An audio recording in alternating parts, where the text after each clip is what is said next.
La noche de Nochevieja del 31 de diciembre de 1989, en una acogedora casa de Mansfield, Ohio, el niño de 11 años, Collier Landry, intentaba dormir cuando de repente oyó el grito desgarrador de su madre, seguido de dos sonidos ¡pum, pum!, como si algo pesado golpeara con fuerza la pared. Y luego silencio total.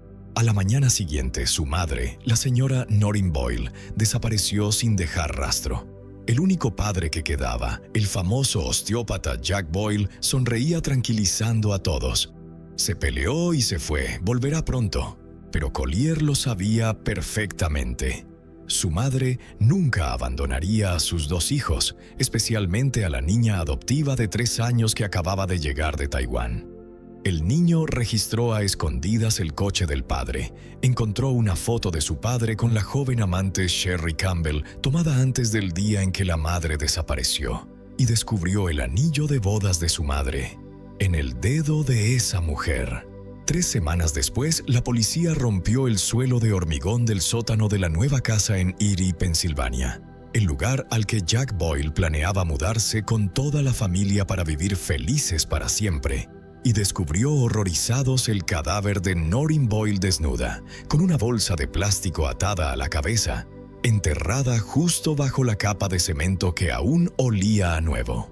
Un niño de 11 años enfrentó durante 30 años a su padre asesino, testificó en el juicio, rodó un documental para destapar la verdad y llegó hasta la prisión para mirar a los ojos al hombre que alguna vez fue papá. Esto no es una película de terror, es un caso real que hizo temblar a todo Estados Unidos. El médico que enterró a su esposa bajo el suelo para vivir con la amante.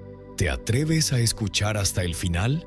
Jack Boyle era un osteópata de Mansfield, Ohio, Estados Unidos, con una población de aproximadamente 50,000 personas. Había tenido una carrera brillante en este campo y se convirtió en un especialista exitoso. Su clínica era conocida como una de las mejores de todo el estado. Según las estadísticas, 1 de cada 13 residentes de la ciudad era paciente del Dr. Boyle. En el momento de los hechos mencionados, él y su esposa Noreen llevaban juntos más de 20 años. La pareja tenía 2 hijos. En 1989, el mayor era el hijo llamado Collier, de 11 años. Justo antes de estos acontecimientos, la familia Boyle había adoptado a una niña de 3 años de Taiwán y le pusieron el nombre Elizabeth. La esposa de él, Noreen Schmid, provenía de una familia trabajadora de Filadelfia y trabajaba como higienista dental. En los primeros años de matrimonio apoyó a su marido mientras estudiaba medicina, pero tras el nacimiento del hijo en común, Noreen dejó el trabajo y se convirtió en ama de casa. El exitoso negocio de Jack había hecho rica a la familia. Los niños estudiaban en escuelas públicas, viajaban, les encantaba ir de compras y no se negaban nada. Aunque desde fuera la pareja parecía un ejemplo ideal de familia feliz, el Dr. Boyle en realidad tenía un carácter muy malo. Podía insultar a su esposa e incluso levantar la mano contra ella. Además, el hombre no era fiel a su esposa. Jack siempre había tenido debilidad por chicas más jóvenes, y esta debilidad se hizo famosa entre amigos, familiares y hasta la propia esposa. Noreen había soportado todo esto durante muchos años para mantener el matrimonio por los niños. Sabía perfectamente que su marido era infiel con frecuencia, cambiaba regularmente de amantes jóvenes y la esposa estaba obligada a soportarlo todo. Cualquier petición de la esposa relacionada con este tema, él la reprimía de forma brutal. Cualquier otra queja también era aplastada. El Dr. Boyle era extremadamente arrogante y no aceptaba ninguna acusación. Su hijo Collier había aprendido eso desde pequeño. La esposa seguía soportándolo por los niños, pero la infidelidad había llegado al punto de que ni siquiera se molestaba en ocultarla. Por supuesto, eso no podía durar para siempre. Sobre el fondo de crueldad que empezaba a aparecer también hacia el hijo, la mujer de 44 años, Noreen, en diciembre de 1989, tras 22 años de matrimonio, presentó la demanda de divorcio. Jack, sin embargo, dudaba en terminar el matrimonio. Estaba satisfecho con la vida familiar, el estatus y la relación con esposa e hijos. Por eso intentó salvar el matrimonio. Para hacerlo, decidió mudarse a una nueva casa en Erie, Pensilvania, una ciudad de aproximadamente 100,000 habitantes, y no solo pensaba trasladar a la familia, sino también su propia clínica. El lugar elegido quedaba a casi 3 horas en coche de la antigua residencia Mansfield. A mediados de diciembre de 1989, Jack, de 46 años, iba allí con frecuencia por diferentes motivos. Nunca consiguió convencer a su esposa de empezar de cero. Las cosas no eran tan rosas como pensaba al principio. Jack convenció a Noreen de quedarse hasta pasado el año nuevo y después de las vacaciones aclararían la relación. En 1990, toda la familia se reunió en Mansfield. Estaban marido y mujer, los hijos y también la madre de Jack, que se llamaba Christine. Él le pidió a la esposa que cuidara a los niños porque después de medianoche, cuando todos se durmieran, él volvería a salir. Aunque intentó desesperadamente mudarse antes de Nochevieja y cambiar la vida de arriba abajo, la pareja no lo logró. Pasar las fiestas juntos en la casa vieja tampoco fue la mejor idea, pero Noreen aceptó por el bien de los niños. Como era de esperar, los dos discutieron la noche de Nochevieja. La hija menor de la familia no entendía qué pasaba y Collier estaba preocupado. La madre de Jack, Christine, llevó al niño a la cama. El escolar empezaba a dormirse cuando de repente oyó un grito agudo de mujer, seguido de 2 golpes fuertes como si algo chocara contra la pared. Después, todo quedó en silencio. Luego alguien caminó de un lado a otro delante de la habitación durante mucho rato. Incluso abrió la puerta y se quedó así un momento en el umbral. El niño se asustó tanto que fingió dormir. Se quedó así, aunque muerto de miedo, hasta la mañana. Temprano el día 1 de enero, Collier, de 11 años, salió de la habitación cuando todo estaba tranquilo. Dio vueltas por la casa. Su madre no aparecía por ningún lado. Pero el Dr. Boyle parecía haberse levantado hacía rato o incluso no haberse acostado. El hijo preguntó dónde estaba la madre. El hombre respondió que después de discutir se había ido. El padre tranquilizó al niño diciendo que pronto volvería. La abuela Christine confirmó sus palabras y recordaba que la noche de Nochevieja hubo una discusión, como ya se dijo. El niño esperó. Pasó el día, pero Noreen no regresó. La mejor amiga de la mujer era Shelley, que siempre mantenía contacto con ella y estaba especialmente cercana cuando Noreen estaba a punto de divorciarse. Inmediatamente criticó la versión del marido sobre la fuga. La amiga tenía planeado encontrarse con Noreen a almorzar unos días después del Año Nuevo para hablar de algo importante, pero nunca ocurrió. Cuando Noreen simplemente ignoró la cita, su amiga se quedó en shock y sospechó que algo no iba bien. Todo era completamente distinto a Noreen. Además, esa reunión era muy importante para ella. Tenían que discutir planes y próximos pasos. Shelley siempre decía que Noreen bajo ninguna circunstancia abandonaría o dejaría a sus hijos. La mujer fue a la policía a denunciar la desaparición de Noreen. Recibió las excusas habituales sobre las 72 horas y que los adultos son libres de ir donde quieran sin dar explicaciones a nadie. Aún así, en esta situación, ella era una mujer decente que nunca abandonaría a los hijos, especialmente a la niña adoptiva de 3 años que acababa de entrar en la familia y necesitaba mucho a su madre. Pero Shelley no logró convencer a la policía de que buscaran. Al final, el niño tomó él mismo la guía telefónica, buscó la comisaría y afirmó que a su madre le había pasado algo.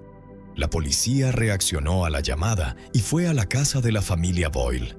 Cuando el teniente David Mesmer llegó al lugar, notó lo asustado que estaba Collier. Podía ver en los ojos del niño que pedía ayuda. Desgraciadamente, no pudo hablar con el pequeño, pero vio cómo temblaba de miedo al mirar a su padre.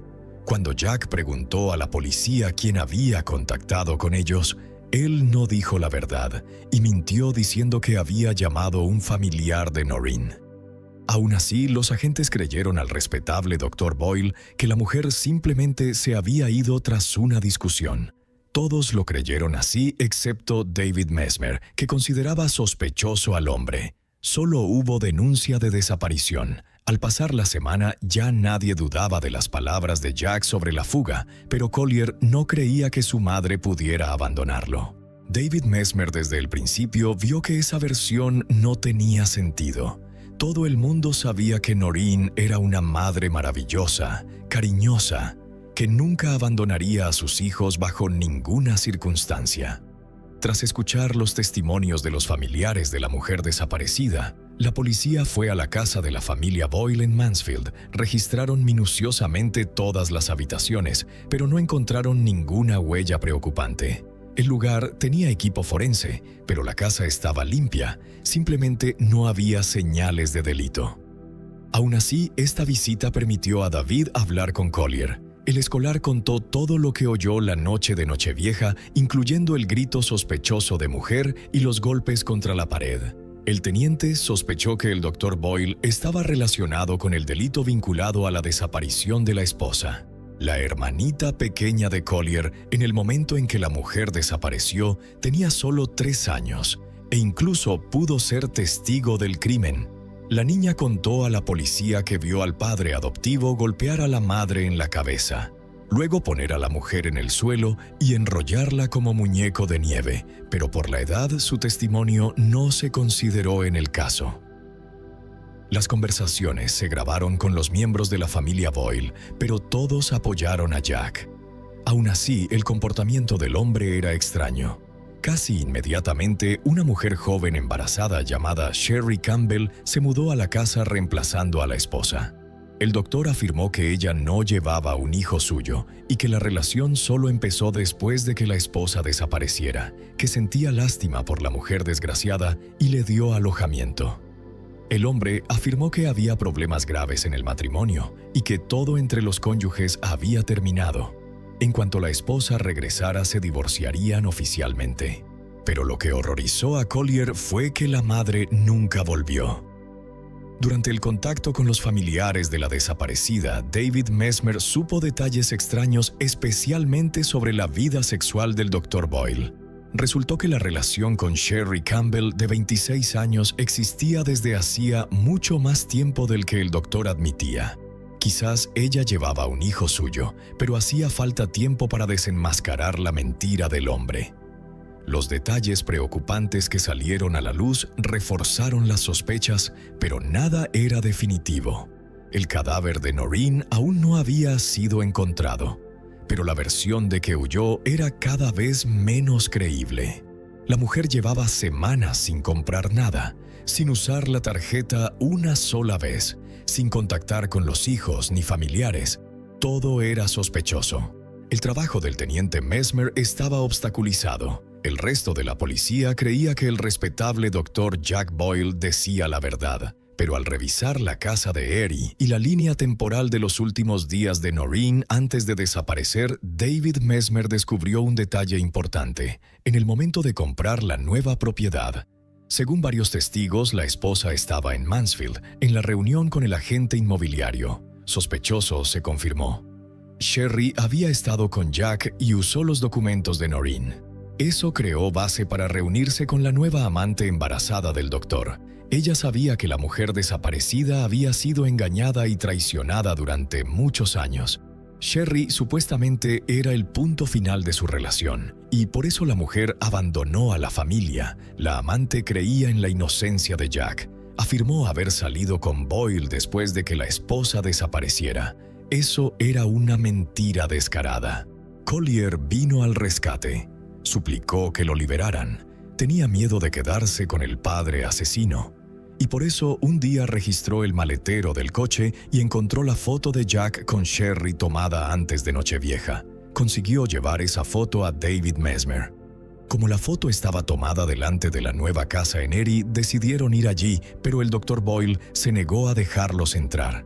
Para tener orden de registro necesitaban pruebas concretas. Mesmer no tenía suficientes pruebas. Lo peor era que la atención de las autoridades irritaba al asesino más probable. Sobre esa base, él podía intentar eliminar testigos. Entre ellos, los niños eran los más valiosos. Cuando ya habían pasado más de 2 semanas desde que Noreen desapareció, otros agentes de policía también empezaron a interesarse más por el caso. El largo silencio de la mujer era demasiado sospechoso. Gracias al fraude descubierto al comprar la propiedad, los investigadores pudieron acceder a las transacciones bancarias de Jack. Resultó que el día en que supuestamente desapareció la esposa, él tuvo actividad sospechosa. Alquiló un martillo neumático de gran potencia, compró innumerables productos de limpieza en la tienda de materiales de construcción e incluso compró cemento de secado rápido. Además, Jack iba con frecuencia a la gasolinera de Erie de forma sospechosa, quizás para vigilar la nueva casa. Ahora los investigadores se interesaban por la nueva propiedad porque en la casa antigua de Boyle no encontraron huellas del crimen. Se sospechaba que la masacre pudo cometerse allí. El día antes de inspeccionar la propiedad de Erie, David Mesmer recibió de repente contacto de Collier, que le informó que había visto el anillo de la madre en el dedo de Sherry. Se lo dijo directamente al padre y pensó que él era quien había hecho algo con la madre. Pero lo peor era que Jack, después de esa discusión, le anunció al niño que al día siguiente irían en coche al estado vecino. El hombre propuso un viaje al área boscosa de las montañas. Todo sonaba muy amenazante y parecía que la vida del niño corría peligro. Cuando la policía finalmente llegó a la nueva casa en Erie, era evidente que Jack había invertido mucho esfuerzo en poner la casa en orden. Las obras de remodelación iban a toda velocidad. Claramente estaba preparando la propiedad para que la familia se mudara, pero no era el avance de la construcción lo que interesaba a la investigación. Mesmer buscaba cualquier rastro que pudiera aclarar la desaparición de la mujer y rescatar al niño de las manos del padre asesino. Los policías examinaron minuciosamente el área circundante porque en esas condiciones era muy fácil ocultar un cadáver o huellas del crimen. El punto más interesante era el sótano. Allí, en una habitación casi vacía en remodelación, había una alfombra nueva en el suelo con algunos muebles apilados. Al apartarlos, apareció un rectángulo de hormigón recién vertido. Eso también parecía fuera de lugar y atrajo la atención de la policía. Decidieron romper esa zona. En cuanto apareció la primera grieta, los policías olieron el intenso hedor a cadáver que conocían bien. Al romper completamente el suelo, descubrieron una tumba improvisada con el cuerpo enterrado debajo. La mujer desnuda y con una bolsa de plástico atada a la cabeza. Sin duda, era el cadáver de la desaparecida Noreen. En las 3 semanas desde que Noreen desapareció, el proceso de descomposición había comenzado hacía tiempo. El cuerpo estaba a temperatura ambiente y nada impedía la putrefacción. Los restos estaban en tan mal estado que para identificarla completamente hubo que usar los registros dentales. Tras comprobarlo, pudieron confirmar que Noreen Boyle estaba en manos del médico forense. La noticia de la trágica muerte de ella fue un golpe especialmente duro para el hijo Collier. Él siempre tuvo un cariño especial y muy fuerte hacia la madre. Ella no solo era madre, sino también su mejor amiga. La buena noticia en esta situación para el niño era que no tuvo que ir al bosque con el padre donde probablemente habría corrido peligro. David Mesmer encontró a tiempo lo necesario para que el niño fuera puesto bajo cuidado. Fue salvado. Collier se derrumbó por la muerte de la madre, pero absolutamente todo el mundo le dio la espalda. Los familiares del lado materno vivían demasiado lejos.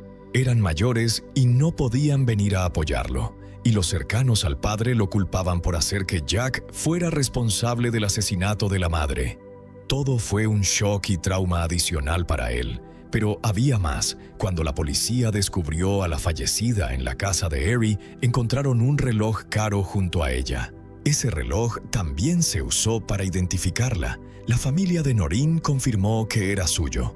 Lo extraño era que el anillo de bodas de ella realmente había desaparecido. Evidentemente, la mujer inocente había sufrido un destino no deseado y había que aclarar cómo ocurrió. Noreen murió en la noche del 31 de diciembre al 1 de enero, como determinó el médico forense. Los investigadores hablaron con todos los testigos posibles, especialmente vecinos de la pareja que pudieran haber visto algo. La información valiosa vino de un hombre que vivía cerca de la nueva casa. Él estuvo despierto desde medianoche hasta las 4 de la madrugada, la noche del asesinato, y notó actividad sospechosa en la casa del Dr. Boyle en Erie. Jack llegó después de las 3 de la madrugada y trajo varias bolsas grandes. Los días siguientes iba con frecuencia y trabajaba horas en la casa. Durante ese tiempo sacaba bolsas grandes y pesadas de la casa y las cargaba en el coche. Los investigadores sospecharon que era tierra y escombros de hormigón generados al cavar la tumba en el suelo de hormigón. Collier habló detalladamente con los investigadores. Finalmente, los investigadores también prestaron atención a las palabras del estudiante de secundaria que desde el principio sospechaba de su padre. Lo más extraño era que Sherry llevaba puesto exactamente el anillo que faltaba a la víctima. Claro que para un estudiante de 11 años era difícil recordar exactamente qué anillo llevaba la madre. Pero como él dijo con el regalo que la madre le dio, había una historia memorable por lo que recordaba claramente la joya, y de inmediato notó cuando el anillo apareció en la mano de Sherry. Tras investigar, se confirmó que el Dr. Boyle había quitado el anillo del dedo de la esposa muerta para regalárselo a la nueva amante. Cuando Sherry lo supo, se enfureció e inmediatamente terminó la relación con el sospechoso. Surgió un cuadro amenazante. Según los investigadores en Nochevieja, cuando empezó la discusión, Jack Boyle pidió a su madre que llevara a Collier a dormir y cuidara del niño. Antes de las fiestas, el doctor anunció que tenía un asunto urgente en Erie. Quería llevar a la esposa allí de urgencia. La abuela y Collier oyeron a Jack y Noreen discutir. Sin embargo, la mujer después encubrió al hijo criminal y afirmó que no oyó nada sospechoso. También negó rotundamente lo que decía su nieto. En la conversación con el investigador, Collier contó la discusión de los padres que oyó antes de dormir. Se gritaban. Cuando se durmió, de repente se despertó por el grito terrorífico y los golpes contra la pared, seguido de un silencio amenazante. Según la investigación, el Dr. Boyle causó traumatismo craneal a la esposa. Luego envolvió una bolsa de plástico alrededor de su cabeza, claramente para evitar sangre en la escena del crimen. Después, Jack entró en la habitación del hijo para comprobar. Collier recordaba claramente que su padre abrió la puerta y lo miró durante un largo y doloroso rato. En ese momento, el escolar fingió dormir porque por instinto se sentía amenazado. Collier ahora recordaba esos momentos con horror y se preguntaba qué habría hecho su padre si hubiera sabido que el niño estuvo despierto todo el tiempo y oyó todo lo que pasó. Aunque el Dr. Boyle claramente había planeado el crimen desde hacía tiempo y lo ejecutó metódicamente, casi no le importó crear una historia coherente para explicar la desaparición de la esposa. Jack simplemente dijo que se había ido, que huyó sin molestarse en inventar más detalles. Para la familia de Noreen, que conocía a la mujer, eso por supuesto era ridículo. La describían como madre entregada y esposa decente, que nunca dejaría a los hijos con el hombre violento sin decir a nadie a dónde iba. Noreen era demasiado racional para hacer algo tan impulsivo. Aún así, la mentira de Jack en la fase inicial de la búsqueda jugó un papel importante y muchos policías le creyeron. Eso aumentó la confusión. Pero finalmente fue en contra del Dr. Boyle, porque era demasiado poco creíble. Resultó que esa historia no era la única debilidad en la defensa del criminal, pero hizo falta mucho esfuerzo para descubrir el resto, y en gran parte gracias al niño se resolvió. El doctor borró las huellas cuidadosamente, limpió la casa y el equipo forense no encontró rastros del crimen. No había muestras de ADN de la víctima en el vehículo que transportó el cadáver. Evidentemente era muy metódico y cuidadoso. Cuando Jack golpeó a la esposa en la cabeza, evitó dañar la piel para que no sangrara. Rápidamente envolvió la bolsa alrededor de su cabeza. Eso claramente indicaba preparación del crimen e intención de ataque. El doctor estaba preparado y sabía a qué se enfrentaba. En la camioneta pick-up de él no había ni una sola huella del transporte del cadáver. Ni siquiera en la bolsa de plástico que cubría la cabeza de ella había huellas dactilares del autor. Normalmente los asesinos dejan rastros en objetos, así que olvidan borrar, pero el doctor no olvidó nada. Todo fue limpiado a fondo. Al analizar las semanas después de que Noreen desapareció, los investigadores encontraron cada vez más pruebas de que el asesino también había pasado por alto borrar rastros. Alquiló un martillo neumático de gran potencia 2 días antes de que la esposa muriera, es decir, se preparó para el asesinato. El marido compró productos de limpieza y cemento de secado rápido en el mismo periodo. Empezó trabajos sospechosos en el sótano de la casa, como informó un vecino. El vecino observó al hombre que se iba a mudar cuando descargaba bolsas grandes. Resultó que había eliminado aproximadamente 1 tonelada de escombros de hormigón y tierra del sótano. Como después quedó claro, todo era necesario para preparar la tumba de su esposa. El Dr. Boyle cargó todos los escombros de construcción y tierra en la camioneta pickup y los llevó al terreno del tío de Sherry, situado un poco fuera de la ciudad. El terreno llevaba años abandonado. Podía tirar cómodamente los residuos de construcción allí. Eso se convirtió en uno de los pocos errores. Cuando la policía descubrió y analizó el lugar, pudieron probar que el hormigón era del sótano Boyle. El móvil del asesinato se consideró eliminar a la esposa molesta y evitar un divorcio que le habría supuesto grandes pérdidas financieras. La investigación creó un caso sólido contra Jack. El más fuerte era el testigo Collier. Aunque era pequeño, el estudiante de 12 años era completamente consciente de que tendría que testificar en el juicio contra su propio padre. Eso reforzó considerablemente la posición de la fiscalía. Un acto así, según la fiscalía, hacía casi inevitable la prisión para Jack. Pero para el niño era tortura, dificultad moral y sufrimiento no eran el único problema del pequeño. Estaba en el sistema de tutela del estado de Ohio. Pasó por muchas familias, entre las que no estaban las más ricas, y fue separado de su hermana. En el colegio lo llamaban hijo del asesino. Eso duró aproximadamente 1 año hasta que finalmente llegó a una familia numerosa y amistosa, pero seguía separado de la hermana. Collier odiaba al padre por haberle arrebatado a ambos padres con su acto cruel. El miedo se convirtió en compañero habitual del niño. Aún así, el pequeño exigió firmemente castigo justo para el asesino de su querida madre. La defensa del Dr. Boyle tenía algunos argumentos contra los de la fiscalía. En primer lugar, los abogados se centraron en romper la táctica de la fiscalía, que destacaba el contacto con Collier, donde muchas normas claramente no se cumplieron. La primera reunión tuvo lugar en presencia de la abuela, pero hubo muchas visitas y llamadas al investigador David y muchas conversaciones completamente sin presencia de adultos. El abogado tenía razón al señalar que eso era ilegal. Además, el abogado argumentó que la policía en esos interrogatorios pudo haber manipulado al niño para obtener la información necesaria y hacerle creer que el padre violento era responsable de la muerte de la madre. La violación de muchos procedimientos a la vez realmente podía ser muy perjudicial para la posición de la fiscalía. Jack intentó aprovechar todas las posibilidades para crear coartada y convencer a todos de su inocencia. Incluso animó a su hermano a mentir a la policía. Este aceptó y declaró que Noreen le había llamado el 2 de enero de 1990, aunque en ese momento ella ya estaba muerta, en la fase en que aún se la consideraba desaparecida.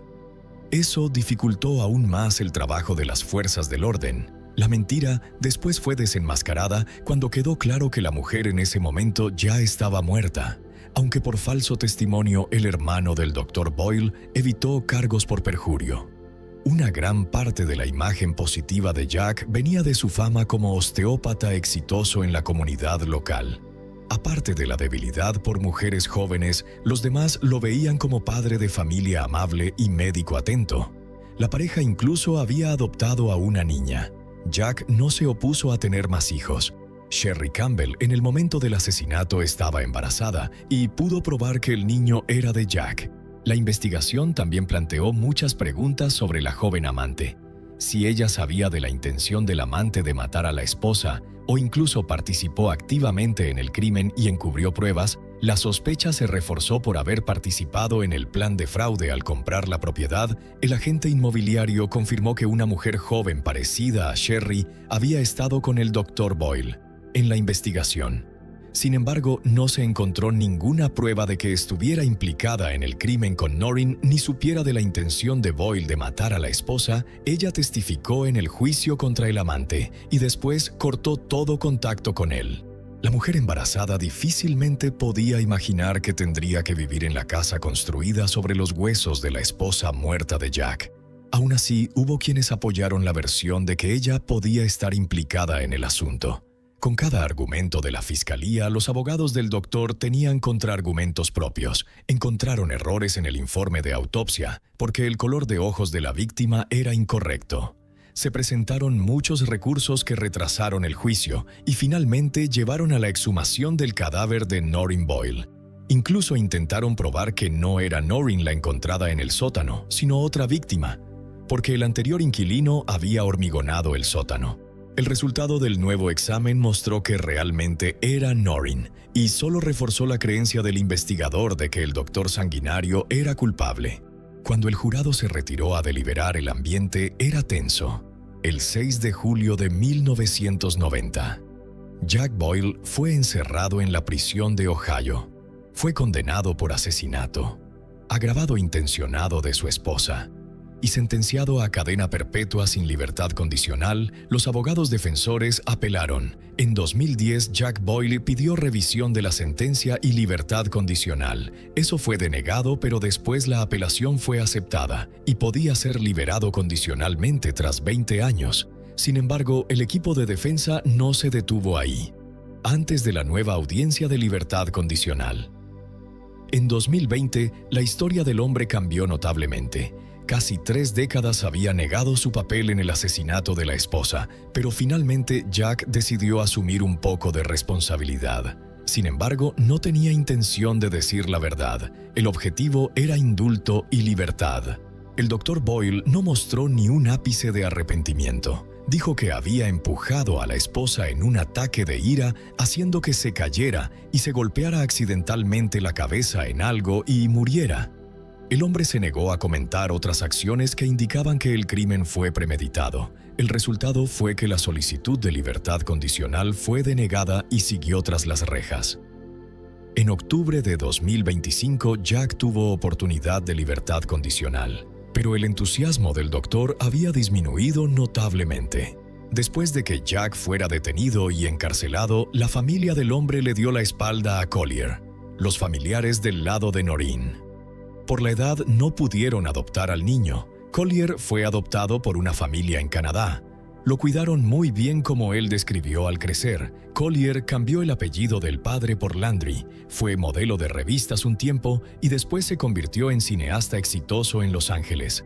Más tarde colaboró con una directora de cine famosa. Entre otros, rodó en 2018 un documental que contaba la muerte de la madre Noreen Boyle y la desesperada lucha del niño por escapar de las manos del padre asesino. Casi 30 años después del día en que esposaron y se llevaron al padre, Collier finalmente entró en la sala de visitas de la prisión de Marion, Ohio. A través del grueso cristal, Jack Boyle ya pasaba de los 80. Pelo blanco plateado, seguía sentado con la espalda recta como el médico autoritario de antaño. Miró al hijo, voz monótona. Papá solo empujó a tu madre una vez. Ella vino con un cuchillo. Papá se asustó y empujó fuerte. Y pasó todo. Collier guardó silencio mucho tiempo. No lloró, tampoco gritó. Solo colocó suavemente sobre la mesa una foto antigua. La madre Noreen abrazándolo cuando tenía 11 años. Sonrisa radiante. Luego dijo, voz sin rastro de rencor: te perdono. No porque lo merezcas, sino porque no quiero seguir llevándote en el corazón ni un día más. Jack Boyle bajó la cabeza, por primera vez en la vida sin replicar. Sabía que había perdido a este hijo para siempre, no por las rejas, sino porque sus propias manos habían enterrado a las 2 mujeres que más amaba el niño. Collier se levantó, dio la espalda y salió. La puerta de hierro se cerró a sus espaldas con un clac seco, como quien cierra un capítulo doloroso que duró 3 décadas. No volvió la vista atrás nunca más. Gracias por acompañarnos en esta historia real. Valoren a los seres queridos que tienen cerca y nunca dejen que la oscuridad de ayer eclipse la luz del mañana. Nos vemos en otro caso. Solo 6 semanas después de conocerse en Tinder, una hermosa y talentosa ginecóloga obstetra de Port Macquarie estuvo a punto de perder la vida en su propia casa. Su novio recién conocido la ató con fuerza, la apuñaló 11 veces, le vertió un bidón entero de gasolina encima con la intención de quemarla viva solo porque ella se atrevió a decir que terminaban. Él ya tenía preparado un cuchillo, un mazo, cinta adhesiva, bridas y una carta de despedida para borrar del mundo a alguien tan tóxico como él. Se duchó en su casa, escribió I love Paul en el espejo empañado. Escondió el extintor para que nadie pudiera apagar el fuego a tiempo. Pero gracias a que la gasolina le dejó la piel resbaladiza, ella escapó por los pelos, corrió cubierta de sangre hasta la casa del vecino entre gritos de terror. Y él huyó en coche, llamó a la policía para confesar. Luego se lanzó con un cuchillo contra los agentes y fue abatido a tiros en plena autopista. Un novio perfecto se convirtió en monstruo en un abrir y cerrar de ojos. ¿Te atreves a saber quién era realmente y por qué se transformó en un demonio? Angela Jay nació y creció en California, pero luego toda la familia se mudó a Australia porque sus padres eran de allí. Tras el divorcio de sus padres, ella se quedó con su madre, Susan, y su hermana Danielle. Angela cursó la secundaria en la costa central de Nueva Gales del Sur y también se graduó en la universidad allí con un título en medicina reproductiva. En 2016, Angela vivía en Port Macquarie y trabajaba como médica residente de obstetricia y ginecología en un hospital. La joven amaba su trabajo, que le daba el privilegio de ayudar a traer nuevas vidas al mundo. Sus pacientes también la querían muchísimo. Cuando Angela acababa de pasar un poco los 20 años, se casó con su novio, Ben. Aunque su relación fue casi perfecta al principio, se fueron alejando cuando Ben ingresó en la Marina. Las presiones de la vida y los problemas que cada uno enfrentaba separaron a la joven pareja. Y así, a los 27 años, Angela volvió a buscar el amor. Debido a su exigente horario laboral, no tenía mucho tiempo libre, por lo que, como la mayoría de la gente en esa época, usó una aplicación de citas. Inmediatamente, varios hombres se interesaron por Angela, pero uno de los candidatos potenciales resultó especialmente persistente. Él subió todas las fotos de Angela para mostrarle cuánto le interesaba. La joven se sintió halagada por ese gesto y comenzó una conversación entre ellos que casi de inmediato tomó un giro romántico. Paul Lambert, de 20 años, era un hombre encantador con una sonrisa llamativa y hoyuelos en las mejillas. Se conocieron a través de la aplicación en agosto de 2016, pero el encuentro cara a cara y la primera cita se retrasaron mucho porque Angela vivía en Port Macquarie y Paul en Sydney. Finalmente concertaron una primera cita. Paul lo dejó todo y voló a Port Macquarie, donde ya había reservado mesa en un restaurante. Fue una cena agradable con música en vivo. Al principio, Paul y Angela estaban bastante tímidos el uno con el otro y había silencios incómodos frecuentes. Pero luego tomaron unas copas y hablaron durante horas sin parar. Por eso se puede decir que la primera cita salió de maravilla. Resultó que los dos nuevos conocidos tenían algo en común. Ambos habían estado casados antes, se habían divorciado y ahora buscaban el amor de nuevo. Este fue el comienzo de una relación a distancia acompañada de toda una serie de gestos ostentosos e innumerables regalos. Paul solía enviarle flores a Angela y pagaba sus gastos de viaje. El caso es que Angela viajaba frecuentemente por trabajo. Su nuevo admirador averiguaba de antemano a dónde iba. Luego llamaba al hotel y reservaba una habitación de categoría superior para su elegida. Pagaba de su bolsillo las habitaciones más cómodas, lo que halagaba enormemente a Angela.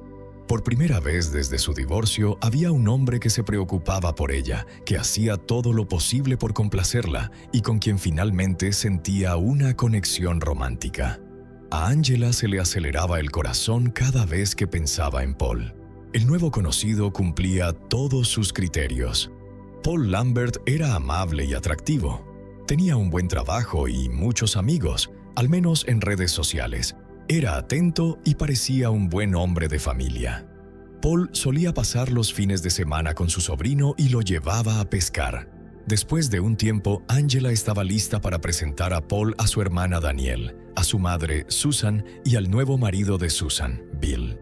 Cuando Susan vio por primera vez a Paul, un hombre alto, guapo, muy seguro de sí mismo, bien vestido, que la saludó con un impresionante ramo de flores, quedó totalmente encantada. Se alegró al ver a su hija radiante de felicidad. Susan le contó emocionada a su marido Bill lo maravilloso que era Paul, cuánto amaba a Angela y lo afortunada que era su hija por haber encontrado a un hombre así. Pero por alguna razón, Bill no compartió su entusiasmo. Solo 5 minutos después de hablar con Paul, Bill le dijo a su esposa que algo no estaba bien con él. Desgraciadamente, su intuición masculina resultó acertada. Solo 6 semanas después, Angela sintió lo mismo. La relación de la pareja empeoró cuando Lambert se volvió cada vez más dominante y controlador. En cuanto Angela se quedaba en el trabajo unos minutos más, Paul empezaba inmediatamente a llamarla y enviarle mensajes. Constantemente le preguntaba con qué compañeros varones había hablado, comprobaba a qué hora salía del trabajo y llegaba a casa, y si se había detenido en algún sitio por el camino. Se ponía de mal humor si Angela no contestaba el teléfono o los mensajes al instante. El comportamiento de Paul era, en general, demasiado intenso y opresivo. Las mariposas en el estómago dieron paso a la inquietud. Lambert insistía, muy insistentemente, en llevar la relación a un nuevo nivel. Esto ponía incómoda a Angela, como si la estuvieran empujando al abismo. En cuanto le dijo que quería terminar la relación y le sugirió que probara suerte con otra mujer, la tensión que ya había notado antes aumentó aún más. Ella le había dicho a Paul que no quería seguir con la relación, pero sus palabras tuvieron el efecto contrario. La intensidad de su persecución solo aumentó. En cuanto Angela rompió con Paul, emergió un lado completamente diferente de su personalidad. Lambert empezó a enviarle mensajes a Angela Jay varias veces al día, amenazando con suicidarse, con arrojarse delante de un tren o de un camión en marcha si ella no volvía con él. La acosaba con llamadas, diciendo que había robado las llaves de su apartamento y que un día ella encontraría allí su cuerpo sin vida. Naturalmente, Angela se sintió culpable por la ruptura. Sufrió porque había herido a Paul y le había dado esperanzas de otra relación. Si Dios no lo quisiera, él se suicidaba, sería totalmente culpa suya. Desesperadamente quería dejarlo, pero no sabía cómo. En realidad, nada dependía de Angela. Por mucho que se comportara con este hombre, al final no cambiaría nada y solo empeoraría la situación, porque Paul era un manipulador. Nadie sospechaba que Paul Lambert no era su verdadero nombre. Su nombre real era Paul Michael Sayles. Había sido deportado de Estados Unidos tras acosar a su exnovia y anteriormente había sido arrestado por agredir a su exesposa. Un psicoterapeuta le había diagnosticado trastorno bipolar y trastorno límite de la personalidad. Por eso, Paul reaccionaba hipersensiblemente al rechazo. Lambert ni siquiera debería haber estado en esa parte de Nueva Gales del Sur cuando conoció a Angela en 2016, porque tenía 10 órdenes de alejamiento relacionadas con 5 mujeres diferentes. En Queensland, Lambert estaba bajo estricta vigilancia policial. Todo lo que Paul hizo durante su relación con Angela fue el comienzo de su patrón habitual de comportamiento. El regalo de Navidad perfecto. Disponible en Amazon. Enlace en la descripción. Primero, atención excesiva, regalos caros, muchos cumplidos. Básicamente atraía a su víctima a una trampa y luego llegaba el control coercitivo. El control coercitivo es un comportamiento en el que una persona utiliza manipulación, intimidación y diversas formas de violencia emocional y psicológica para obtener poder y control sobre otra persona. Entonces, ¿quién era realmente Paul Lambert? Paul Michael Sayles, nacido el 10 de agosto de 1980 en Queensland, Australia.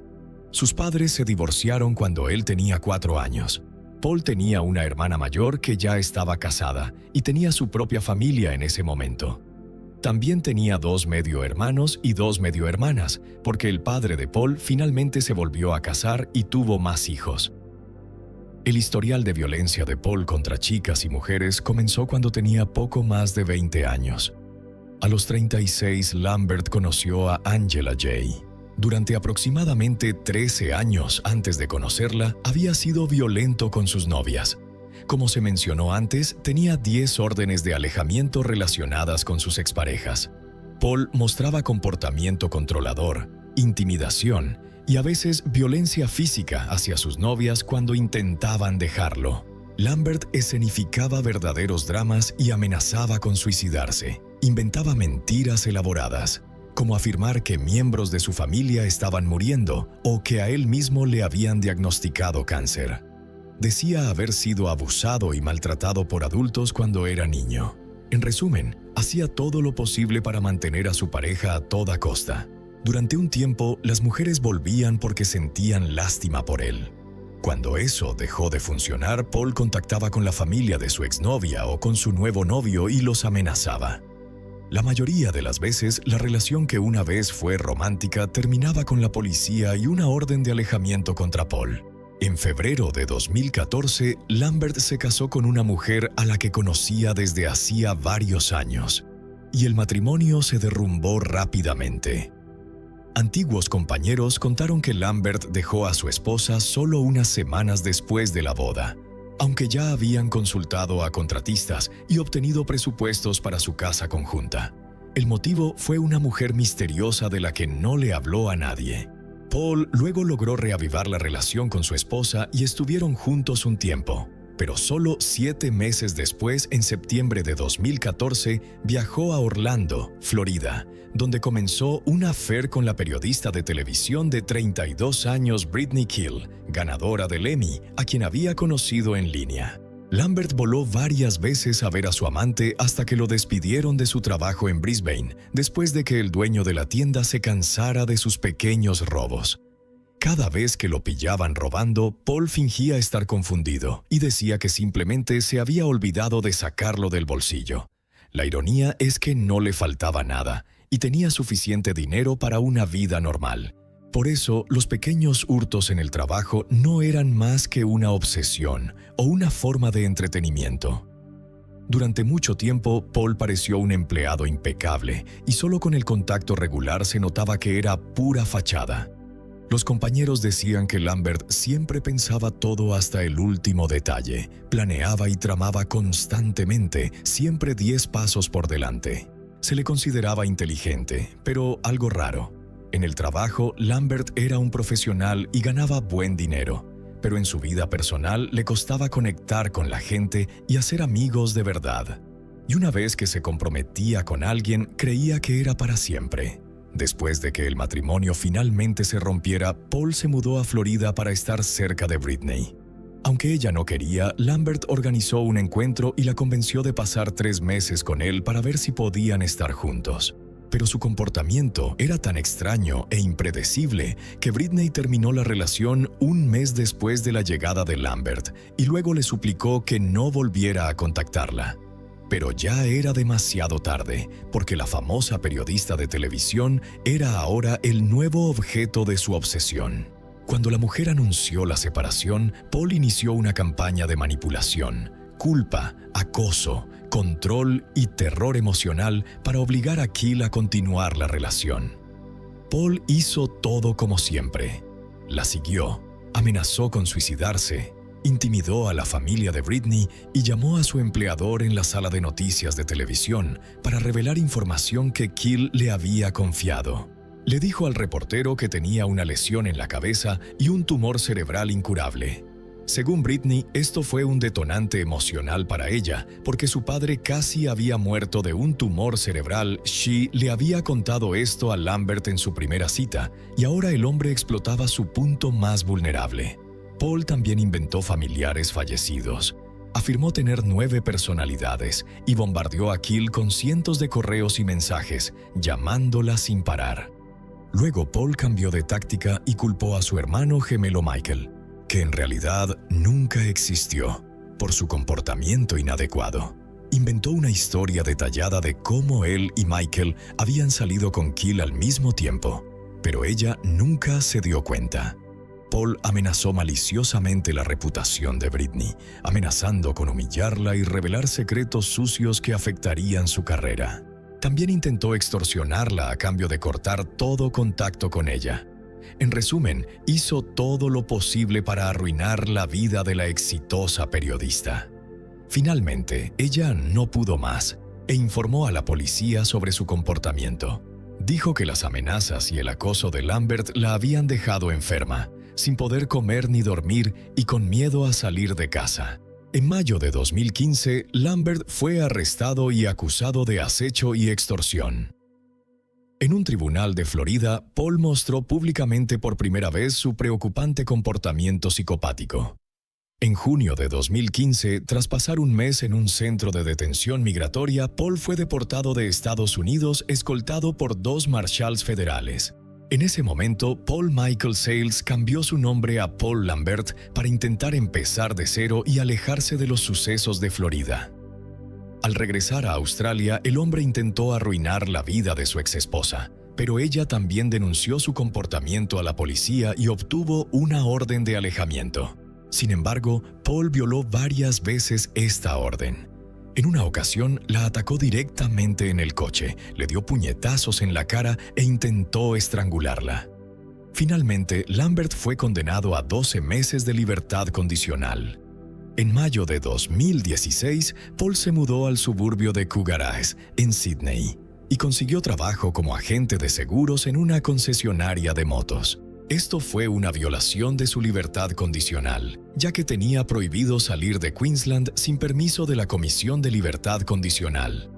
Cuando Paul conoció a Angela Jay, inicialmente se mostró como un hombre atento, pero después de empezar a exhibir su comportamiento habitual, quejarse de enfermedades inexistentes, hacer llamadas y enviar mensajes intrusivos, Angela se sintió culpable y decidió calmar la situación. Lo invitó a una reunión de exalumnos, pero dejó muy claro que irían solo como amigos. La joven esperaba que Paul conociera a alguien más y la olvidara. Sin embargo, las cosas no salieron según lo planeado. La conversación escaló rápidamente a una discusión, y Paul abandonó el evento con el móvil y las llaves que había sacado del bolso de Angela. Finalmente, la mujer tuvo que pasar la noche en casa de su hermana Danielle, pero incluso después de eso, Lambert no se rindió. Empezó a llamar a su hermana y a enviarle correos amenazantes. Luego Danielle recibió un mensaje de un hombre llamado Dan que decía ser amigo de Paul. El desconocido escribió que había encontrado a Lambert en estado depresivo por la ruptura con su novia y que Paul casi había sido atropellado por un camión delante de sus ojos al saltar a la carretera. Por suerte, el camión giró y pudo atropellar al hombre desesperado. Los mensajes del amigo de Paul preocuparon aún más a Angela. Temía que él pudiera haber muerto por su culpa. Al ver el estado de su hermana, Danielle convenció a Angela al día siguiente de ir a la policía y contarlo todo. En ese momento, las hermanas no tenían idea de que detrás del nombre Dan estaba el propio Paul Lambert. A la mañana siguiente, 30 de octubre de 2016, su hermana llevó a Angela a la comisaría. Tras comprobar la base de datos, los agentes informaron a las hermanas que Paul tenía antecedentes de delitos violentos. Sin embargo, según la policía, representaba más peligro para sí mismo que para ellas. Aún así, por precaución, les pidieron que llamaran inmediatamente a los servicios de emergencia si era necesario. Angela Jay solicitó una orden de protección civil por violencia doméstica, pero finalmente la policía no pudo notificar la orden a Lambert.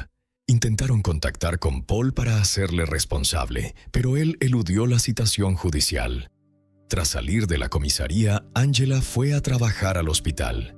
Incluso consideró contarle la situación a sus compañeros, pero le daba vergüenza admitir que después de solo 2 meses de conocer al hombre, se había metido en una situación tan peligrosa. La doctora Jay quiso advertir a la dirección que llamaran a la policía si un día no aparecía por el trabajo, pero no lo hizo. Angela aún no sabía qué planeaba su antiguo admirador.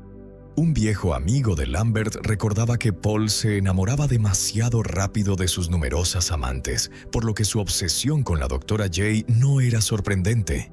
Sin embargo, nadie podía imaginar que Lambert estaría tan obsesionado con esta mujer como para cometer un crimen horrible. A finales de octubre de 2016, Paul volvió a volar a Port Macquarie y alquiló un coche, un Corolla Station Wagon blanco. Le explicó al gerente que había venido a ver a su novia. Habían discutido y quería hacer las paces porque no quería terminar en malos términos. El empleado del alquiler de coches dijo que el hombre estaba muy agitado y se le notaba nervioso mientras metía apresuradamente las maletas en el maletero. Lambert luego fue a una ferretería y compró un cúter, un hacha y 2 metros de cinta adhesiva. Luego condujo hasta la casa de Angela para esperar a que volviera del trabajo. Cuando la mujer vio a su exnovio en el porche, se sobresaltó, pero Paul la tranquilizó diciendo que solo quería hablar con ella. Sinceramente, admitió que 2 personalidades luchaban dentro de él y que a veces el Paul malo ganaba al Paul bueno. El hombre le aconsejó inmediatamente que llamara a la policía si notaba algún cambio peligroso en él. Durante esta conversación, Paul finalmente le reveló a Angela que Dan, supuestamente su amigo, no era una persona real.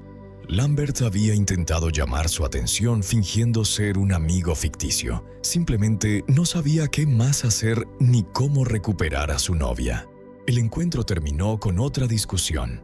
La doctora Jay le dijo a Lambert que se arrepentía de haberlo conocido. Le suplicó que la dejara en paz y que nunca volviera a aparecer en su vida. Paul se fue, pero siguió enviándole amenazas. Le dijo abiertamente que su casa no estaba segura, porque tenía una llave de la puerta principal. También le advirtió que mientras estaba de buen humor, eso no duraría, especialmente después de que ella lo rechazara. En lugar de volver a casa, el hombre alquiló una habitación en un hotel frente al hospital donde trabajaba Angela y empezó a vigilarla. Durante varios días calculó su horario laboral. Siguió donde pasaba las noches y a menudo observaba desde arbustos ocultos a través de las ventanas qué hacía la doctora Jay en casa. Angela no tenía ni idea de que Paul estaba cerca vigilándola. Aunque esperaba que su persistente admirador ya hubiera vuelto a Sydney hacía tiempo, planeaba cambiar las cerraduras y cada noche escondía un cuchillo en la mesita de noche porque no se sentía segura en su propia casa. El 1 de noviembre de 2016, Paul fue en coche a una gasolinera y llenó un bidón de gasolina. El 2 de noviembre compró un mazo y una palanca. El hombre claramente estaba planeando algo. El 2 de noviembre de 2016, Angela volvió brevemente a casa después del trabajo para dar de comer al gato y cenar antes de ir a dormir a casa de su hermana. Estaba muy cansada y quería hacer las tareas rápido y conducir hasta lo de Daniel. Después de meter la cena en el microondas, Angela entró en el dormitorio para preparar ropa para el día siguiente y fue atacada en el pasillo. La doctora Jay gritó de sorpresa, pero el atacante resultó ser Paul Lambert. El hombre le tapó la boca con la mano, la miró directamente a los ojos y dijo que todo estaba bien y que solo quería hablar con ella. La llevó al dormitorio, le ordenó sentarse en la cama y empezó a interrogarla sobre otros hombres. Paul confesó que había quitado todos los cuchillos de cocina de su mesita de noche y escondido allí otra cosa: cinta adhesiva, bridas y ropa interior. Angela sabía que estaba en peligro y necesitaba escapar, pero su intento fue bloqueado inmediatamente. De repente, Paul tenía un cuchillo. Al principio, Angela no sintió nada por el estrés. Solo vio la sangre en su ropa y luego sintió un dolor punzante desagradable en el cuerpo. Paul apuñaló a Angela 11 veces en el pecho, brazos y piernas antes de coger el bidón de gasolina y verter su contenido sobre su cabeza. El líquido corrió por su cuerpo y entró en los ojos, oídos y boca de Angela. La doctora Jay quedó paralizada por el miedo, sabiendo lo que pasaría después. Sintió un terror indescriptible al saber que intentarían quemarla viva. Pero la gasolina hizo que su piel estuviera resbaladiza, permitiéndole liberarse del fuerte agarre de Lambert. Milagrosamente, Angela logró escapar de la casa. Cubierta de sangre y tambaleándose a cada paso, corrió a la casa del vecino más cercano en busca de ayuda. El vecino Steve ya había visto a un hombre desconocido en la cocina de Angela ese día. Al oír los gritos, agarró una barra de hierro y corrió a ayudarla. Fue entonces cuando Steve vio a Angela herida. El vecino la ayudó a entrar en su garaje, donde la doctora Jay explicó con calma a Steve cómo tratar las heridas y detener la hemorragia, salvándole la vida hasta que llegó la ambulancia. Mientras tanto, la hija de Steve llamó a la policía y Angela perdió el conocimiento poco después. El vecino no sabía qué hacer. No sabía cómo explicar la naturaleza de las heridas al personal médico. Así que, para mantenerla consciente, simplemente le hizo varias preguntas. Cuando llegaron los servicios de emergencia, Lambert ya había huido del lugar. En el coche que había aparcado detrás de la casa de Angela, Paul salió disparado mientras marcaban números en su móvil. Logró hacer 3 llamadas mientras atendían a la mujer. Camino al hospital, sonó su teléfono. La llamada fue contestada por el vecino Steve, que iba en la ambulancia. Al otro lado de la línea estaba Lambert. Preguntó con voz grave si todo estaba bien. Luego, en un estado completamente desorientado, Paul llamó al número de la madre de Angela y le dijo que habían atacado a su hija. La tercera llamada fue a la policía. Lambert habló con el operador telefónico. Por alguna razón se refirió a sí mismo en tercera persona. Paul le dijo al operador que había planeado acostarse primero con su novia, luego estrangularla, rociar su cuerpo con gasolina y prenderle fuego para que no cayera en manos de otro hombre. Obviamente, el plan de Lambert había fallado. La policía rastreó su móvil y lo persiguió a alta velocidad hacia el norte por la Pacific Highway. Tuvieron que usar tiras de pinchos especiales para detener el coche del delincuente. Esto ocurrió a unos 150 kilómetros de Port Macquarie. Paul salió del coche. Iba descalzo, con pantalones cortos y jersey, sosteniendo un cuchillo. Los agentes intentaron someterlo con una pistola eléctrica, pero no funcionó. Lambert blandió el cuchillo y gritó: ¡disparen! El enfrentamiento entre las autoridades y el delincuente duró varios minutos antes de que Paul se abalanzara con el cuchillo contra uno de los agentes. Otros 2 oficiales reaccionaron inmediatamente y abrieron fuego.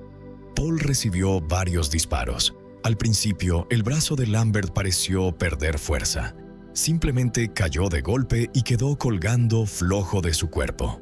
Luego el hombre soltó el cuchillo al suelo, se arrodilló muy lentamente y finalmente cayó de bruces sobre el asfalto. Como resultado de los disparos, Paul Lambert, de 36 años, murió en el lugar. Registraron el coche alquilado y entre sus pertenencias encontraron una nota que decía que quería eliminar del mundo a una persona tóxica como él mismo. Aunque había intentado hacer lo correcto y ser buena persona, eso no era suficiente para algunos. Ahora todos deberían encontrar la paz y vivir felices, porque él mismo erradicaría el mal que representaba. Evidentemente, la carta de despedida formaba parte de su plan criminal. Más tarde, durante el registro, descubrieron que mientras esperaba a que Angela volviera del trabajo, Paul se había duchado en su casa y escrito en el espejo empañado: I love Paul. Había escondido deliberadamente el extintor en el armario del dormitorio, con la intención de apagar las llamas después de todo lo ocurrido. Lo más asombroso es que todo esto podría haberse evitado. Unos días antes del ataque, Lambert había sido parado por la policía de Nueva Gales del Sur por exceso de velocidad y conducir sin licencia válida. Sin embargo, los agentes desconocían que estaba violando las condiciones de su libertad anticipada y solo le pusieron una multa. Afortunadamente, la doctora Angela Jay sobrevivió al ataque de su exnovio. Respiró aliviada al saber que su perseguidor ya no podía hacerle daño. Fue una suerte inmensa, casi euforia, que hubiera escapado milagrosamente de la muerte. Durante mucho tiempo se sintió víctima de la violencia. Le parecía extraño no haber muerto, porque en algún momento la mujer aparentemente ya se había despedido de la vida. Unos días después, la única huella del horror ocurrido en el tranquilo suburbio de Port Macquarie era un rastro de sangre en el camino de acceso a la casa del vecino. La propia Angela quedó tan traumatizada por el incidente que se mudó poco después del ataque y no volvió a la ciudad donde había tenido tantos recuerdos felices antes de conocer a Paul Lambert durante 6 años. A pesar de enfrentarse a una situación tan horrible, en la que una relación de 6 semanas terminó en acecho, acoso e intento de asesinato, Angela Jay pudo encontrar la felicidad.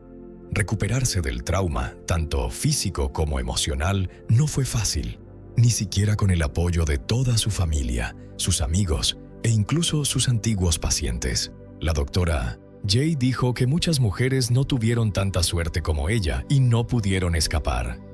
Según las estadísticas, aproximadamente una mujer por semana en Australia muere a manos de su pareja actual o anterior. Angela espera que su historia ayude a la gente a entender el verdadero significado de la violencia doméstica. En 2021, Angela se casó con el cirujano ortopédico Ben Hardy, a quien había conocido en el trabajo.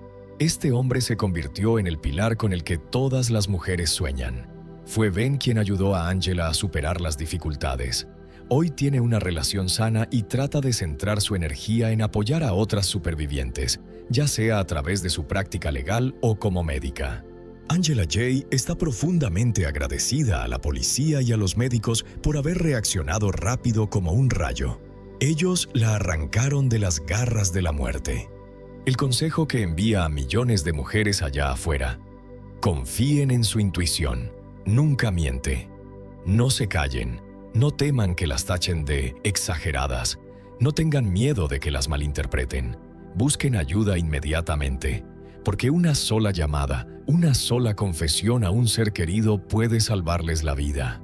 Hoy, la doctora Jay es embajadora de White Ribbon, la organización líder contra la violencia doméstica en Australia. Se para en el escenario, da voz a las víctimas que alguna vez fueron silenciadas, transforma el dolor en fuerza. Angela y su familia aparecen constantemente en eventos de recaudación de fondos, apoyando programas de prevención de violencia doméstica en todo Australia y un fondo benéfico contra el cáncer. Ella sobrevivió al infierno y ahora cada día que pasa está ayudando a salvar cientos, miles de vidas más. De víctima a heroína, esa es Angela Jay. Gracias por acompañarnos hasta el final. Siempre confíen en su instinto y cuídense mucho. La mujer que aparece escoltada por la policía en esta fotografía es Sararat Rangsiuthaporn, un nombre que sembró el terror en toda Tailandia. Detrás de aquella mascarilla aparentemente inofensiva se esconde el rostro de alguien a quien apodaron con un sobrenombre escalofriante: la asesina del cianuro. Alguna vez madre, alguna vez amiga, Sararat convirtió la confianza de quienes la rodeaban en un arma, eliminándolos de manera fría y calculadora con un veneno invisible. Una serie de víctimas, desde amigos cercanos hasta amantes, cayeron tras cruzarse con ella. Y al final, Sararat salió a la luz no como una mujer común, sino como una sombra de muerte en forma humana. Si deseas conocer todos los detalles de este crimen atroz, quédate con nosotros hasta el final del video. Sararat Rangsiuthaporn nació a finales de los años 80 en Tailandia. De joven, Sararat llevó una vida reservada y discreta. Luego estudió en la universidad y se graduó en Relaciones Públicas en 2009. Sus profesores la recordaban como una alumna nada sobresaliente, ni en conducta ni en apariencia. Tiempo después se casó con Bitun Rangsiuthaporn, quien en ese entonces era policía. De esa unión nacieron 2 hijos, pero para 2020 las diferencias entre ellos provocaron el fin de la relación, aunque sin ruptura total. La relación, aunque imperfecta como suele pasar, continuó con ellos viviendo bajo el mismo techo como antes. Creían que era lo mejor para los niños y para no afectar su economía. Finalmente, Vidtun fue el responsable de pagar la manutención y cuidados de los hijos. Aunque su vida parecía estable, Sararat no tenía un empleo formal conocido. Su día a día dependía de la pensión que recibía de su exmarido, de inversiones y de pequeños préstamos que hacía a conocidos. Ese ambiente era conocido por su habilidad para manejar dinero, una reputación que le permitió avanzar en círculos donde la confianza y las relaciones personales son clave. Con esa imagen discreta y pública y el apoyo y contacto frecuente con familias adineradas en la zona policial, Sararat parecía no tener problemas. Por eso, nadie a su alrededor sospechaba que ella tomaría el rumbo de los hechos futuros. Mientras tanto, a finales de 2022, intentó reconstruir su vida amorosa con otro hombre llamado Sutisak Pongjuan, quien casualmente también era policía. El asunto tuvo un final trágico y repentino cuando Sutisak murió en su casa el 12 de marzo de 2023 por una arritmia cardíaca. Para ese momento, Sararat ya estaba en los primeros meses de embarazo de su hijo. Para Vidtun, las perspectivas tampoco eran buenas. Fue despedido por coacción y acusado de robo de propiedades y uso de documentos falsificados. Semanas después de la pérdida de su pareja, Sararat decidió iniciar un viaje de relajación con una amiga.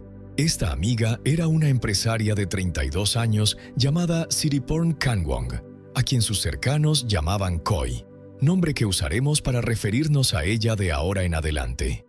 Koi tenía una madre que la amaba profundamente y dos hijos que eran todo para ella. En el coche, las dos amigas viajaron a otra provincia, al oeste de Bangkok, y durante el cruce del río fueron grabadas por cámaras de seguridad. Luego, al llegar al destino, Sararat y Koi planearon realizar una ceremonia budista de protección a orillas del río. Koi estaba realmente entusiasmada con la idea. De hecho, la había estado preparando durante semanas y estaba segura de que esto marcaría el comienzo de una etapa muy positiva para ella. Para Sararat, considerando la mala situación reciente, no esperaba menos. Era alrededor de las 10:30 de la mañana del 14 de abril de 2023, cuando los amigos se preparaban para liberar peces, aves y tortugas para devolverlos a su hábitat natural. Y eso era una parte fundamental del ritual, cuyo propósito era mostrar compasión hacia otros seres vivos. El área estaba muy concurrida, y en cierto momento, Ko y Sararat se separaron. Pero de repente, la experiencia se interrumpió trágicamente cuando, sin razón aparente, Ko se desplomó junto al río, asustando a quienes estaban cerca, quienes llamaron de inmediato al servicio de emergencias. Sin embargo, los paramédicos notaron que ya no había nada que hacer, declarando que la joven mujer había muerto por causas naturales, específicamente por insuficiencia cardiopulmonar. Mientras tanto, la gente intentó buscar a su acompañante, pero sin éxito. Poco después, el caso se cerró. Las autoridades tuvieron que hacer el doloroso trabajo de informar a la familia sobre lo que había sucedido con el ser querido de Ko. Para la primera lucha de todos ellos, incluyendo a una madre en particular, pronto surgieron innumerables dudas. Preguntas que a su vez liberaron una cantidad igual de interrogantes aparentemente sin respuestas. Sobre todo, les pareció extremadamente extraño que una mujer joven y saludable muriera tan repentinamente.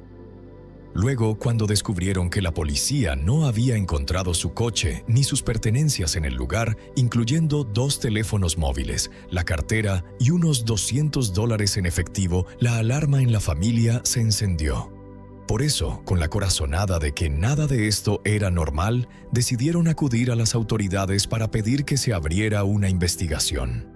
Gracias a la insistencia de la familia, la policía decidió revisar varias cámaras de seguridad en la zona y durante ese proceso descubrieron que los testigos tenían razón. Solo Ko apareció ese día.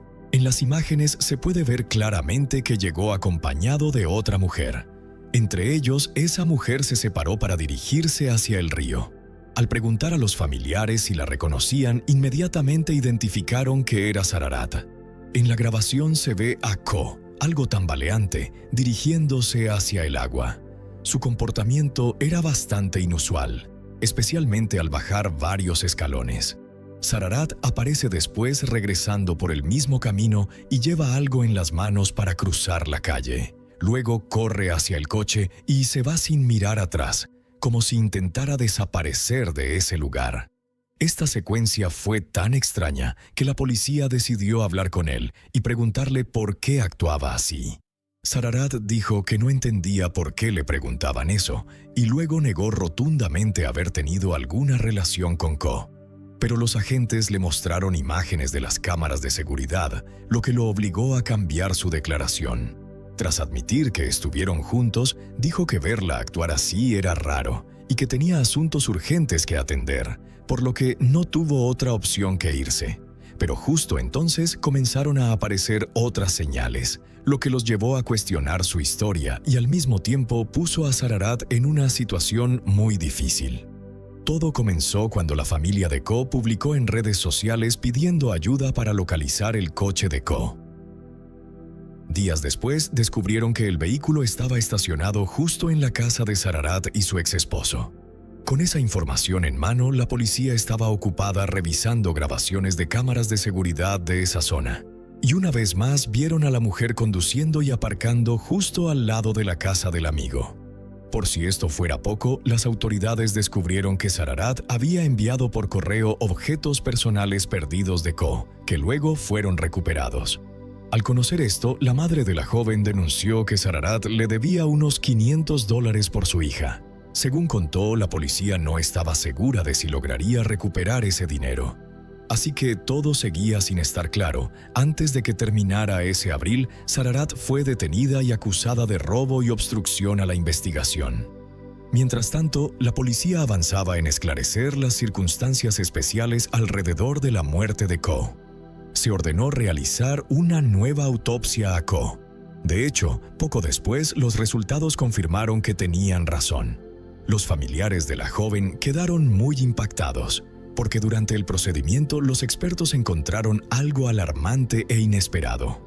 La agencia IOC presentó el nivel de letalidad del cianuro de potasio. Además, se encontraron rastros de esta sustancia en el estómago, la sangre y el hígado. Se detectaron rastros de esta sustancia en el estómago, la sangre y el hígado, concluyendo que la ingestión ocurrió muy poco antes de que ella llegara al río. Es necesario aclarar que el uso de cianuro en Tailandia está estrictamente prohibido y la posesión controlada e ilegal puede ser sancionada con hasta 2 años de prisión. Ante esta situación, los investigadores decidieron hablar nuevamente con Sararat y preguntarle sobre el asunto. Sorprendentemente, ella ofreció una versión muy incómoda de lo que supuestamente había ocurrido. Según su relato, Ko se habría tomado el cianuro voluntariamente. Esta sustancia, explicó, fue proporcionada por el exnovio de Ko, quien ya había fallecido. Pero una vez más, la confusión y la duda entre sus seres queridos no desaparecieron. Ellos se vieron obligados a esperar. Para ellos no había duda alguna. Ko era una mujer muy feliz y sin problemas graves, por lo que la idea de un intento de suicidio jamás cruzaría su mente. La consecuencia de todo esto fue que la policía volvió a detener a Sararat. La noticia causó una gran sorpresa, conmocionando al país y acaparando los titulares principales. Horas después, el comandante asignado a la investigación junto con Bitun fueron a interrogarla. Sin embargo, ella se negó a hablar sobre el caso. El exesposo, señalado por las autoridades como sospechoso cómplice, se presentó en la corte el día anterior, y la policía se opuso a que quedara en libertad bajo fianza. Sin embargo, la policía aprobó la liberación temporal, argumentando que los investigadores aún no habían encontrado pruebas que lo vincularan con los crímenes que se le imputaban junto con su exesposa. Mientras tanto, a Sararat se le negó la fianza, por lo que ella no podía interferir en la investigación ni, peor aún, intentar evadirla. El abogado de su esposo, Tanicha Ekauwatat, alegó que la policía había realizado la investigación de manera ilegal. Poco después, los medios locales informaron que Sararat había perdido el bebé que esperaba en prisión y tuvo que ser hospitalizada, lo que generó rumores sobre un posible maltrato durante su detención. Esto fue rápidamente desmentido por la policía, que afirmó que no hubo torturas durante el interrogatorio y que esto no contribuyó al trágico desenlace del caso. Con la creciente atención mediática y la información pública sobre el caso, apareció en escena una mujer llamada Kantima Paesa Ard, de 36 años. Kantima fue presentada en una comisaría para reportar que Sararat le había dado una pastilla durante un encuentro y luego le ofreció un préstamo de $300. La pastilla, supuestamente para aliviar síntomas alérgicos, provocó una fuerte presión en el pecho de Kantima pocos minutos después de ingerirla, además de parálisis en brazos y piernas, dejándola casi debilitada. Pero gracias a la rápida atención médica que recibió, logró sobrevivir a lo que pudo haber sido un envenenamiento mortal. Tras revisar el informe médico de Kantima, los investigadores advirtieron que los síntomas que ella presentó coincidían con los de una intoxicación por cianuro, lo que los llevó de inmediato a considerar a Sararat como la principal sospechosa. Paralelamente, Hutton aportó declaraciones útiles tras ser interrogado nuevamente por la policía. Pero fue hasta que los agentes comenzaron a profundizar en el pasado de Sararat que empezaron a surgir datos cada vez más preocupantes. El primero de ellos, por supuesto, fue lo ocurrido con Sutisak. Luego, al revisar el informe sobre la muerte del hombre, los investigadores descubrieron que el cuerpo presentaba heridas idénticas a las encontradas en los restos examinados por el Comité Olímpico Internacional. Un amigo de Sutisak, que prefirió mantenerse en el anonimato, les contó que la pareja se conoció a través de una aplicación de citas y que Sararat se describía a sí misma como inversora y prestamista. Un segundo testigo, también anónimo, afirmó que visitó a Sutisak en su casa el día antes de su muerte y se encontró con Sararat allí. Según esta mujer, la novia de su amigo resultó ser desagradable. Primero, porque hablaba demasiado, y segundo, porque le dio la impresión de ser muy dominante y algo agresiva. Poco después, los detectives pudieron reconstruir los hechos. En el momento de la muerte de él, Sutisak y Sararat estaban solos, y fue ella quien llamó a la policía y a los servicios de emergencia. Sin embargo, a pesar del vínculo que los unía y del niño que esperaban, esa noche ella se encontró con Beaton y entre ellos tomaron el coche que estaba dado de baja en otra provincia, donde él lo había usado como garantía para un préstamo. Después fueron a cobrar la deuda de quien le había pedido dinero a él en Sutisak. La casa había sido limpiada por amigos de Sutisak, y al ser entrevistados sobre esto, revelaron que en ese momento encontraron entre sus pertenencias una pequeña botella con un líquido negro. Por supuesto, como la autopsia atribuía la causa de muerte a causas naturales, nadie encontró esto sospechoso. Así que durante la investigación, los agentes encontraron rastros de cianuro en varios lugares del coche de Sararat, lo que indicaba que el químico había sido transportado y posiblemente usado en ese momento alrededor. Además, en su casa hallaron cápsulas vacías y medicamentos sin etiqueta. Pero aunque tanto ella como Beaton conocían el contenido, a ese nivel parecía bastante claro que había un patrón y nada era casual. La trama se complicó aún más cuando ocurrió otra muerte sospechosa entre conocidos de la mujer. Se trataba de Nitaya Seuba, una vecina que decidió empeñar su coche con Sararat por $500. Sin embargo, en agosto de 2020, la misma noche que ella debía entregarle el dinero a Nitaya, la mujer fue encontrada sin vida en el baño del restaurante donde se habían reunido. Según la autopsia, sufrió un infarto. Cuando la familia intentó recuperar el coche, un abogado informó que Nitaya estaba comprometida. Para empeorar las cosas, luego supieron que el dinero que Sararat recibió para entregarle a Nitaya también había desaparecido. En ese momento, los investigadores estaban convencidos de que ella había usado múltiples métodos operativos, como con el teléfono móvil de la sospechosa en el caso controlado por la mujer. Cuando pudieron reconstruirlo, siempre había un abogado en contacto con los clientes acusados sin la intervención directa de Sararat, al menos en principio. Por su parte, ella dirigía lo que en su país y en el sudeste asiático se conoce como una rueda financiera, un sistema comunitario de ahorro muy popular en esa región. Este mecanismo consiste en reunir a un grupo de personas que acuerdan aportar periódicamente una suma igual de dinero a un fondo común. En cada ciclo, el total recaudado se entrega a uno de los miembros del grupo y el proceso continúa hasta que todos hayan recibido dinero una vez durante ese tiempo. La policía sospecha que atraían a sus potenciales víctimas a través de citas financieras. Sararat obtenía detalles sobre la situación económica de sus amigas. A partir de ahí, evaluaba si podía pedirles dinero para invertir o si sería más conveniente ofrecerles otros servicios, como préstamos rápidos o empeños. Uno de los engaños más comunes que aparentemente le reportaba beneficios era el relacionado con seguros de vida. Exigía a quienes les prestaba dinero que firmaran un seguro de vida donde ella era la única beneficiaria. En caso de impago, esto servía como respaldo para reclamar compensaciones. Pero, ¿qué pasaba realmente? Estaban firmando una sentencia. Estos hechos se suman a los patrones detectados en casos de muertes sospechosas que levantan dudas sobre la verdadera naturaleza de las actividades de Sararat y la posible conexión entre el sistema de ahorro y los envenenamientos. Luego, uno de los eventos más importantes tuvo lugar en una investigación más amplia sobre la historia de Tailandia, que incluyó el interrogatorio a más de 900 testigos en 3 meses. Con la colaboración crucial de las familias de las víctimas, quienes aportaron más pruebas. Finalmente, los detectives reunieron un archivo con 26.500 páginas. En él concluyeron que Sararat estaba relacionada con 15 cargos imputados en 7 provincias durante un periodo de 8 años, desde 2015 hasta 2023, incluyendo el caso IOC. El primer caso que los detectives conocían involucraba a Monta Tipkind, mejor conocida entre sus amigos cercanos como Sai y nosotros. Lo mencionaremos en la siguiente parte. Para aclarar, Sai es una de las amigas más cercanas a Sararat, por eso yo le había prestado dinero. Además, según la madre de Sai, muchas veces habían asistido juntas a ceremonias que Sararat realizaba con peces koi. En 2015, después de vivir unos 3 años en el extranjero con su esposo, Sai regresó a Tailandia. El día que llegó, Sararat la recibió en aeropuerto y la llevó a casa. En la siguiente actualización, el 7 de julio de 2015, Sai apareció en estado de trance en su casa.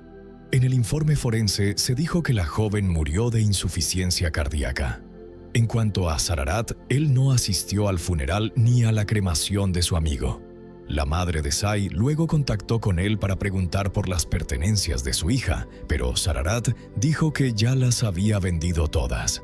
Le dijo a la madre de Sai de manera brusca que así es como habían ocurrido las cosas.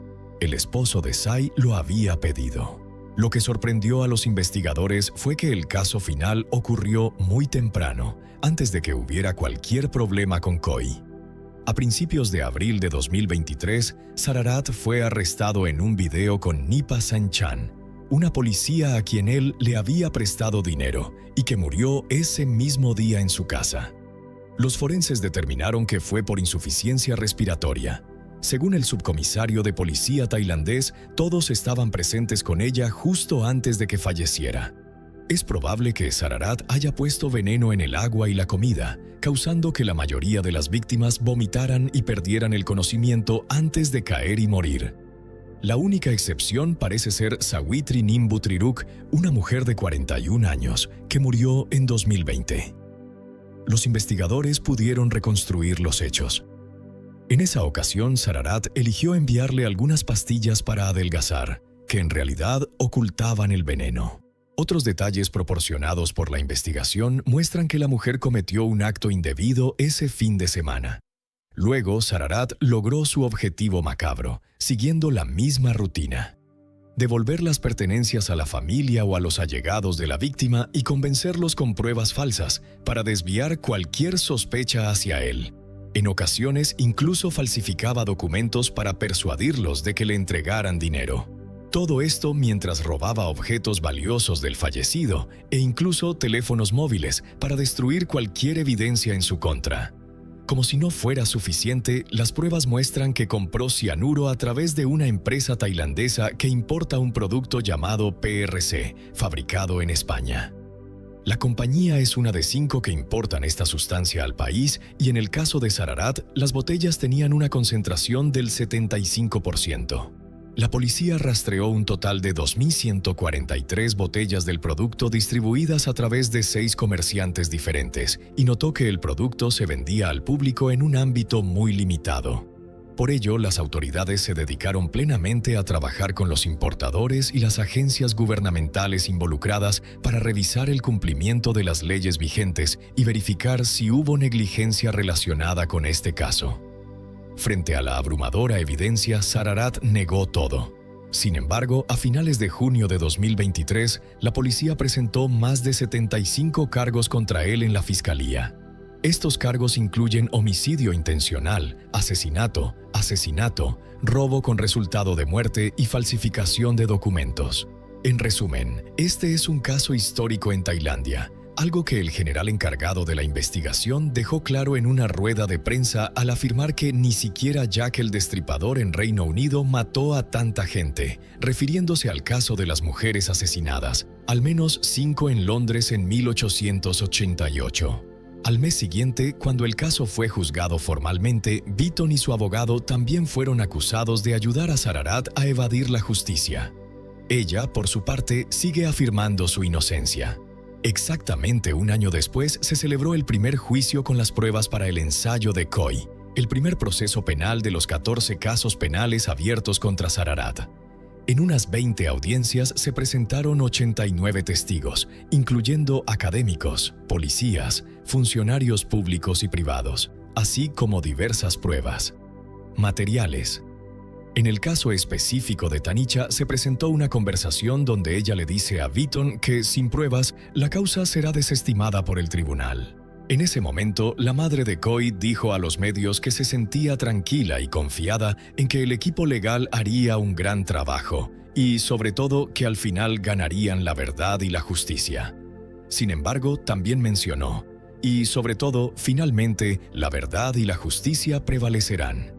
Sin embargo, él también mencionó que con la partida de su hija sufrió la pérdida más profunda, una de las personas que más amaba en su vida.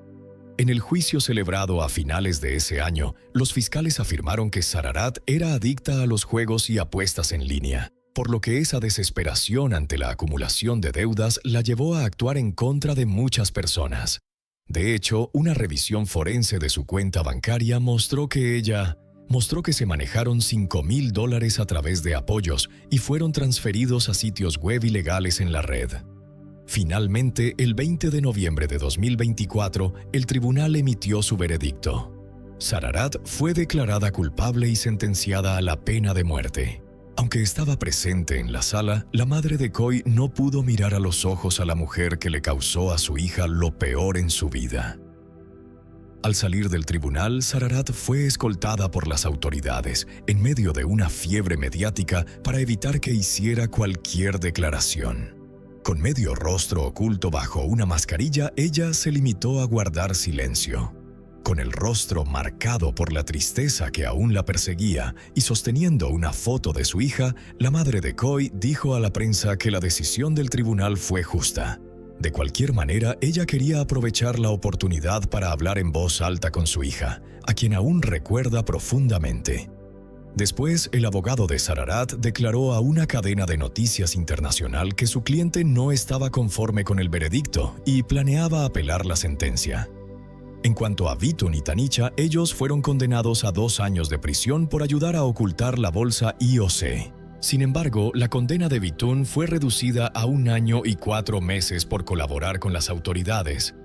Ambos quedaron en libertad bajo fianza de $3,000 cada uno mientras esperaban la apelación. Además, el tribunal ordenó a Sararat, Beaton y Tanisha pagar casi $100,000 en indemnización a la familia de la hija de Khoi. Khoi accedió a dar una entrevista y en esa ocasión dijo que quería poder preguntarle a Sararat qué hizo con su madre. Actualmente, las autoridades continúan investigando a fondo 4 casos relacionados con esta mujer, a quien la prensa local y el público han apodado la asesina con cianuro. Lo que queda tras la historia de Sararat Rangsiwuthaporn no es solo la sentencia de muerte para quien sembró la tragedia, sino una lección profunda sobre el valor de la confianza. Porque todas las víctimas fueron amigos, conocidos que depositaron en ella toda su fe. para luego ver cómo esa misma confianza era traicionada y pagada con una muerte injusta. Nos recuerda que en la vida la confianza es necesaria, pero debe ir acompañada de lucidez y prudencia. Y, sobre todo, que cuando la avaricia supera a la humanidad, no solo destruye a quienes la rodean, sino que también sepulta la propia vida del criminal.